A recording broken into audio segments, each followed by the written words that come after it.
सभी को हाथ जोड़कर नमस्कार।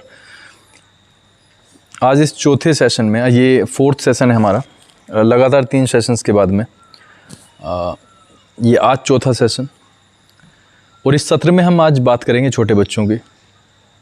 छोटे बच्चे बहुत महत्वपूर्ण हैं, उनके बारे में बात करना, उसके रीज़न्स भी आपको अभी पता चल ही जाएंगे। अगर हम पूरा एनालाइज करें चीज़ों को, तो बच्चा कहाँ पे मार खाता है, ये हमारे जहन में सबसे पहला क्वेश्चन आता है। तो बच्चे का सबसे पहले जो नेगेटिव पॉइंट बनता है बैकवर्ड जाने के लिए क्यों प्रेरित हो जाता है, ये हमारे लिए सबसे पहला क्वेश्चन हमारे शरीर के अंदर आता है, मस्तिष्क के अंदर आता है। पहली 3 क्लासेस बच्चे की प्रगति के लिए बहुत इम्पोर्टेंट हैं। मेरे विचार से उन 3 क्लासेस को बहुत महत्वपूर्ण तरीके से गार्जियन को लेना चाहिए, गंभीर रूप से उसे लेना चाहिए। नर्सरी, LKG और UKG। अधिकांश बच्चों में यह पाया गया है कि जब हम देखते हैं 6, 7, 8 में कि कौन से बच्चे वो हैं जो वीक चल रहे हैं, तो हम यह देखते हैं कि सारे बच्चों जो सारे बच्चे हैं, जो वीक बच्चे हैं, उनका सभी का राइटिंग बेहद ख़राब है। उनकी सभी की जो स्पीड है बोर्ड से लिखने की, वो बेहद कम है। और सभी के सभी बच्चे, तीसरा मैं यहाँ पे जोड़ूंगा एक और चीज़, उनमें अधिकांश बच्चे ऐसे हैं जो लगातार एब्सेंट रहते हैं।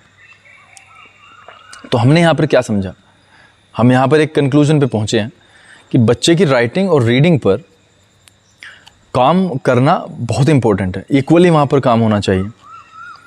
हम पीरियड्स तो लगा देते हैं पूरे 6, 7, 8 जितने भी लगाते हैं, लेकिन उनमें हम पहले होता था कि नकल का भी पीरियड चलता था और एक इमला होता था, वो फिर चेक होती थी तो चीज़ें बहुत सारी बाहर आती थी और उससे वो बच्चा जो गलतियां करता था उससे वो पकड़ पाता था। लेकिन आज ऐसा नहीं होता और इसी के कारण बच्चों के राइटिंग्स ख़राब हो गए। वर्ड्स की जो स्पेलिंग्स हैं वो बिल्कुल ख़राब ही हो गई हैं। तो हमें यहाँ पर ये अब लक्ष्य बनाना है कि किस तरीके से हम बच्चों के राइटिंग को सुधारें। और बच्चों को राइटिंग को सुधारना है, बच्चों के राइटिंग की स्पीड को बढ़ाना, उसका सिर्फ एक ही उपाय है, वो है बच्चे को राइटिंग के लिए प्रेरित करना। बच्चा राइटिंग करेगा तब जाके कुछ होगा। किस तरीके से होगा? बिल्कुल सिंपल सी बात है, अगर किसी का हम वेट करेंगे तो कभी होगा नहीं। प्रतीक्षा करते रहेंगे कि वो इंसान कराएगा आकर के, और वो व्यक्ति आया ही नहीं या उसने लापरवाही कर दी, तो होगा क्या? हमें बच्चे को ही इस लेवल पर लेके जाना पड़ेगा कि वो करे। इसमें माँ बाप की महत्वपूर्ण भूमिका होती है। माँ बाप भी एक नियम घर पर बनाएं कि हमें इतना कंटेंट बच्चे से ज़रूर लिखवाना ही है, इंग्लिश का भी और हिंदी का भी।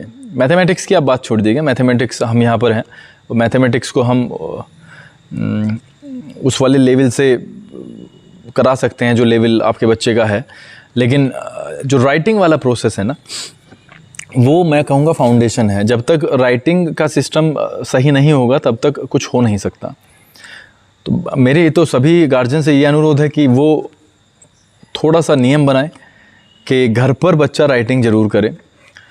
कई फ़ायदे होंगे। सबसे पहले राइटिंग में ही उसका डायरेक्ट बेनिफिट मिलेगा। इसके अलावा वोकैब बढ़ जाएगी। जो शब्द भंडार होता है हमारा, जो शब्दों को हम भूल जाते हैं, तो शब्दों का जो भंडार है वो बढ़ेगा और उसी से तो सारी चीज़ें चलती हैं। क्योंकि शब्द अगर हमारे पास में नहीं होते हैं किसी भी कारण से, तो हम अटकते हैं। जिसे हम बोलते हैं ना कि वो बोलता बोलता रुक गया, वो रुक के बोल रहा है। उसका रीज़न सिर्फ एक है और वो रीज़न है शब्दों की कमी होना। शब्द अगर कम होंगे या नहीं होंगे तो बोलेगा क्या? तो रीडिंग से, राइटिंग से ये सारे के सारे क्षेत्र एक साथ कवर किए जाते हैं। पहली बात तो बच्चे की राइटिंग बिल्कुल साफ़ हो जाएगी, सुधर जाएगी। दूसरी बात, उसे जब वो राइटिंग करेगा तो कहीं ना कहीं रीडिंग भी करेगा, तो उसे वो थॉट्स आएंगे। थॉट्स आना बहुत इम्पोर्टेंट है। तीसरी बात, जब वो लगातार लिखता है तो उसकी स्पीड में इजाफा होता है, स्पीड बढ़ती है उसकी।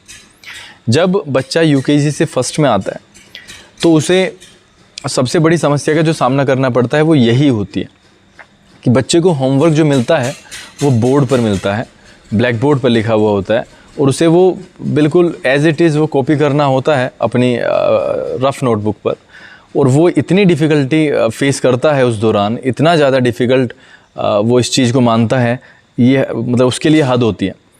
लेकिन क्या करें, वो सिखाना तो है ही, इसीलिए पहली 3 क्लासेस को मैंने बोला, पहली 3 क्लासेस हमारे लिए और बच्चे के लिए, सभी के लिए बहुत इंपॉर्टेंट होती हैं, उन्हें उतनी ही गंभीरता से लेना भी हमें चाहिए। अब बात आती है कि हम घर पर क्या कर सकते हैं, स्कूल में क्या कर सकते हैं। देखिए, हमारे पास में लिमिटेड समय है। मैं अपने आप को ही नहीं कह रहा हूँ, मैं थोड़ा बड़े लेवल की बात कर रहा हूँ। लिमिटेड समय है, और इसमें अगर हम एक दूसरे के ऊपर निर्भर होकर के चीज़ों को देखते रहें तो नहीं रह पाएंगे। हम यहाँ पर अपनी पूर्णतः कोशिश कर रहे हैं कि हम सारी की सारी चीज़ें वो करें जो बच्चे की प्रगति में सहायक हों। अब हमें ज़रूरत है गार्जियन के सपोर्ट की। जो चीज़ यहाँ पर होती हैं, अगर उसका घर पर जाकर अभ्यास नहीं होगा तो क्या होगा, आप समझिए। दूसरी चीज़, अगर पनिशमेंट भी दिया जाए तो कितना दिया जाए, ये भी एक प्रश्न है आज के समय में, कि अगर बच्चा लगातार 3, 4, 5 दिन तक नहीं करके ला रहा है तो उसके लिए हम क्या योजनाएं बना सकते हैं। क्या सिर्फ पनिशमेंट ही एक मात्र इंतज़ाम है उसका? मेरे विचार से तो नहीं। मेरे विचार से एक मीटिंग भी इंतज़ाम हो सकती है। मीटिंग एक सोल्यूशन हो सकती है कि गार्जियन से मीटिंग करें, लेकिन गार्जियन से मीटिंग करके क्या होगा, यही चीज़ें बातें होंगी, यही बातें होंगी जो मैं आपसे कर रहा हूँ। इसलिए चीज़ें अगर सरलतम रूप में आगे बढ़ें तो बहुत बेनिफिशियल तरीके से बच्चा भी गेन करता है। अब बात हम कर लेते हैं, 1 सेकंड आप सोचिएगा, जैसे मैंने सर्वे किया है पूरे स्कूल का, जो भी बच्चे वीक चल रहे हैं उनकी सबकी राइटिंग ख़राब है। आप सोचिए, है ताज्जुब की बात है या आश्चर्य की बात है? राइटिंग का ख़राब होना कहीं ना कहीं बच्चे के पूरे ओवरऑल परफॉर्मेंस पर असर डालता है। राइटिंग में स्लो होना पूरे ओवरऑल परफॉर्मेंस पे असर डालेगा। तो राइटिंग का ज़रूर कराएं। राइटिंग को एक वर्शिप के तरीके से लें आप। Writing is worship like. तो जब तक हम लिखेंगे नहीं, जब तक हमें कुछ पता चलेगा नहीं। मैं तो बल्कि बच्चों को रेफ़र भी करता हूँ कि आप लिख करके याद करें, आप प्रैक्टिस करें, आपको अंदाज़ा होगा, लिखने की आदत पड़ेगी, स्पीड बढ़ेगी, आप एग्ज़ाम में उसे क्रैक कर पाओगे पूरे एग्ज़ामिनेशन पेपर को। तो ये चीज़ें हमें अब करनी ही होंगी। इसके अलावा हमारे पास में दूसरा उपचार नहीं है। आज 15 अगस्त और आज भारतीय इतिहास का सर्वोच्च दिन, महान दिन, और 75वीं वर्षगांठ हम मना रहे हैं आज। और चीज़ें अपने आप में गर्व करने वाली हैं कि हम किस तरीके से आज़ाद हुए, और आज हम 2021 में इस तरीके से सेलिब्रेट करते हैं। ये अपने आप में एक खुशी का मौका है। और क्यों ना हम बच्चों को इस वर्षगांठ एक बेहतरीन उपहार दें, उपहार जो उनके जीवन को संवार सके, उपहार ऐसा जो वो आगे चलकर याद करें कि हाँ, हमारे लिए हमारे बड़ों ने, हमारे टीचर्स ने, हमारे माँ बाप ने, हमारे रिश्तेदारों ने कुछ किया था। हम सभी का दायित्व बनता है कि हम लोगों को और बच्चों को मोटिवेट करें बिना किसी परिणाम की चिंता किए, क्योंकि परिणाम में अगर हमारा दिमाग चला जाता है तो हमारी परफॉर्मेंस डाउन होती है। ये आप ध्यान रखें।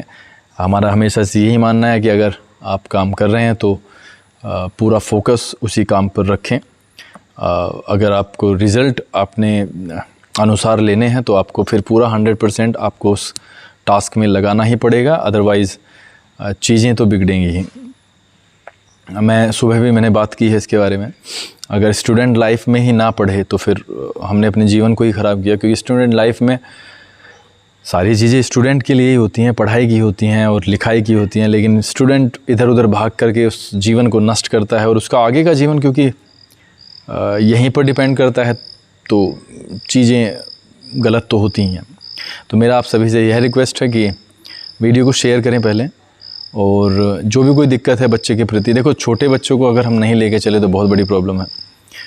तो राइटिंग आज से ही हम बनाते हैं, राइटिंग के लिए कुछ प्लानिंग्स हमारे अंदर हैं, कुछ जो हमने सोच रखा है।